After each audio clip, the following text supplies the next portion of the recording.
Isn't Christianity at its core the same as other religions?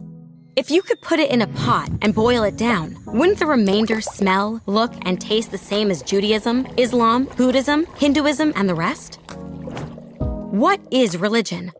Just as we refer to our minds as being thoughts and ideas beyond the electrical impulses of our physical brain, the major religions propose that the human's true essence is their soul instead of their physical body. But just like our physical bodies, the soul also has needs, or it will starve.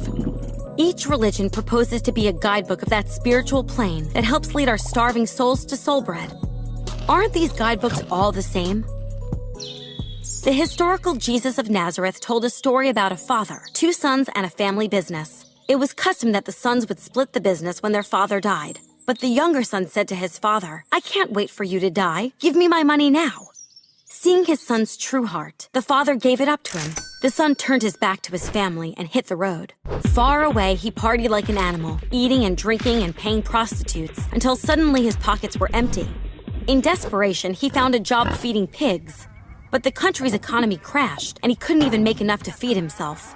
Now broke and starving, he found himself craving the pig's slop, when it suddenly hit him that there was probably food back home. What do you think? Should this father let him back into the house?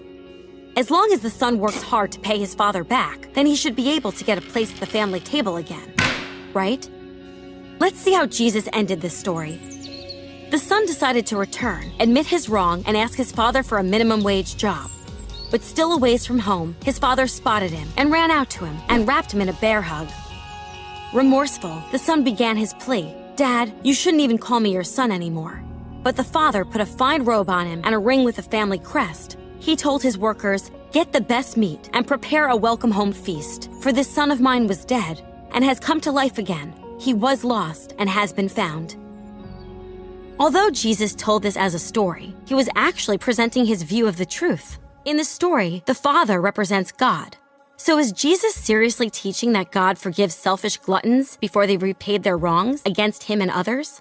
Judaism teaches that one can atone for their wrongs by changing their behavior, praying, and doing good deeds. Islam says we can move towards paradise by performing the 5 pillars. Hinduism claims that if we store up enough good karma, we will reunite with Brahman. Buddhism says we can enlighten and discipline ourselves into nirvana by practicing the 8-fold path. But in this story, the father embraced his son and fed him before he did any work. Why? Because in Jesus' view, it's impossible for a person to repay God for their bad deeds. God is a perfect judge who cannot be bought off with anything that we have to offer. Jesus said that when we die, we will face God with all of our deeds laid out. None of us is completely morally perfect, and none of us will stand a chance of justifying ourselves. Then, is there hope for us? Jesus believed so, and staked his life on it. He claimed to be God in human form who came to pay our moral debt with his innocent life, so that if anyone truly believed and surrendered to him, they would receive a full pardon from God and the power to change how they live. Other religions teach that our own self-sacrifice can pay our debt, but Jesus taught that only God's own self-sacrifice can pay our debt.